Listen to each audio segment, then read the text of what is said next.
Hi all, welcome to my channel. நம்ம இன்றைக்கி kitchen cleaning vlog தான் பார்க்க போகிறோம். ப்ரீவியஸ் vlogலேயே பார்த்துருப்பீங்க. கிச்சன் வீடு காலி பண்ணி எடுத்துகிட்டு வந்ததால் கிச்சன்லாம் இப்படி தான் இருக்குது. அவங்க அப்படியே போட்டுட்டு போயிட்டாங்க. அதனால் நான் கிச்சன் ஃபஸ்ட்டு க்ளீன் பண்ணிடலான்னு சொல்லிட்டு கிச்சன் தான் க்ளீன் பண்ணிகிட்டு இருந்தேன். ஃபஸ்ட்டு கிச்சன் க்ளீன் பண்ணலான்னா அவ்வளோ சாமான் பார்த்த உடனே என்ன பண்ணுறதுன்னு தெரியல. எங்கெங்கே எது வைக்கிறதுனே எனக்கு புரியல.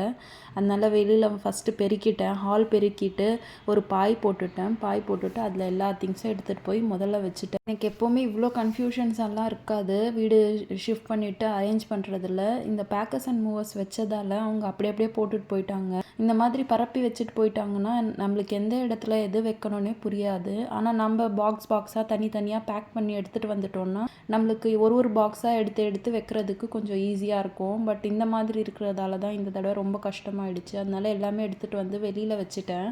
ஃபஸ்ட்டு பாய் போட்டுட்டு அதுக்கப்புறமா இந்த ரேக்கெல்லாம், இது மாடுலர் கிச்சன் தான். அதனால் அந்த ரேக்கெல்லாம் பார்த்தா ஃபுல்லாக டஸ்ட்டாக இருந்துச்சு, துரு பிடிச்ச மாதிரி இருந்துச்சு. அதனால் நான் ஒரு ஸ்டீல் ஸ்க்ரப்பரை வச்சு லிக்விட் போட்டு நல்லா தேய்ச்சி எடுத்துட்டேன். அந்த துருவெல்லாம் போகிற மாதிரி ஒரு ட்ரை கிளாத், காட்டன் கிளாத் வச்சு தொடச்சி எடுத்துட்டு அதுக்கப்புறமா அந்த கிளாத்தை கழுவிட்டு ஈரம் பண்ணிவிட்டு அதுக்கப்புறமா தொடச்சிட்டு க்ளீன் பண்ணிட்டேன். அதுக்கப்புறமா கீழே வர ஷெல்ஃப்ஸ் எல்லாம் ரொம்ப அழுக்காக இருந்துச்சு. அதெல்லாம் நல்லா பெருக்கி விட்டுட்டு அந்த கார்னர்ஸ் எல்லாம் ப்ரஷ் வச்சு எடுத்து எப்படியோ க்ளீன் பண்ணிவிட்டு அந்த கம்பியெல்லாம் ஒரு வெட் கிளாத் வச்சு நல்லா தொடச்சி எடுத்துட்டேன். வெளியிலலாம் பார்த்தேன்னா கூட ஒரு மாதிரி அழுக்காக இருந்துச்சு. இது பிளாஸ்டிக் மாடுலர் கிச்சன் தான் பண்ணியிருந்தாங்க. சரி, அந்த பிளாஸ்டிக் தானே, வுட் இருந்தால் பரவாயில்ல, பூஞ்சை பிடிக்கும்.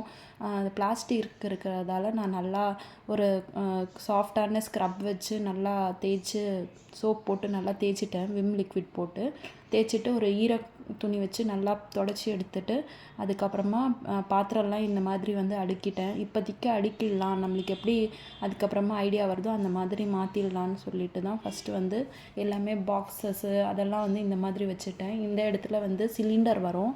அதனால சிலிண்டருக்காக கொஞ்சம் ஸ்பேஸ் விட்டுருந்தேன். எல்லாமே அதுக்கு ஆப்போசிட்டில் இருக்கிற ஷெல்ஃப்ஸ் எல்லாம் பேப்பர் போட்டுட்டு இந்த மாதிரி அடுக்கிட்டேன். இது எல்லாமே இப்போ பாருங்கள் எப்படி இருந்துச்சு கிச்சன்னு. இப்போ எப்படி மாற்றிட்டேன். ஃபுல்லாக ரொம்ப ஒரு நாள் ஃபுல்லாக ஆயிடுச்சு அதுக்கே நான் இந்த வேலையெல்லாம் செய்கிறதுக்கு. இந்த கிச்சன் கவுண்டர் டாப் மேலே ஒரு யூனிட் மாதிரி சின்னதாக வச்சுருந்தாங்க. அங்கே க்ராக்கரிஸு, இந்த கெட்டில் அதெல்லாம் வச்சுருந்தேன். கிளிங் ரேப்பெல்லாம் வச்சுட்டேன். இந்த க்ராக்கரி யூனிட்க்கு அப்படியே ஆப்போசிட்லேயும் இன்னொரு யூனிட் மாதிரி ஒரு சின்ன 2 ஸ்லாப்ஸ் மாதிரி இருந்துச்சு. அங்கே இந்த ஜார்ஸ் அதெல்லாம் வச்சு அரேஞ்ச் பண்ணிட்டேன். அதுக்கு பக்கத்தில் இருக்கிற ஸ்லாப்பில் மற்றது எல்லாமே மசாலா டப்பா, அஞ்சரை பெட்டி அதெல்லாம் வச்சுட்டேன். நான் ஃப்ரிட்ஜு கூட க்ளீன் பண்ணிட்டேன். நான் ஃப்ரிட்ஜ் க்ளீன் பண்ணிவிட்டு இந்த மாதிரி தான் ஒரு சின்ன ட்ரே மாதிரி அதில் என்ன பண்ணுவேன்னா இந்த பருப்பு அதெல்லாம் எக்ஸ்ட்ராவாக இருக்கிறது ஒரு ட்ரேலையும், மசாலாஸ் எல்லாம் இன்னொரு ட்ரேயில் வச்சு அந்த மாதிரி வச்சுருவேன் எப்போவுமே. அதுக்கப்புறமா சின்ன பாட்டில்ஸ் எல்லாம் போட்டு இந்த மாதிரி பொடி அதெல்லாம் ஆர்கனைஸ் பண்ணி நீட்டாக வச்சுட்டேன். நான் ஒரு இன்ட்ரெஸ்டிங் அப்டேட்ஸ் இருக்குது. என்னென்னு பார்த்தீங்கன்னா, நான் லாஸ்ட்டு 15 டேஸ் ரம்ஜானில் உம்ரா போகிறேன். உங்களுக்கு உம்ரா சீரீஸ் எல்லாம் நிறைய வரும். என்னோடய சேனல் பிடிச்சிருந்துச்சுன்னா லைக் பண்ணுங்கள், ஷேர் பண்ணுங்கள், சப்ஸ்கிரைப் பண்ணுங்கள். பாய்.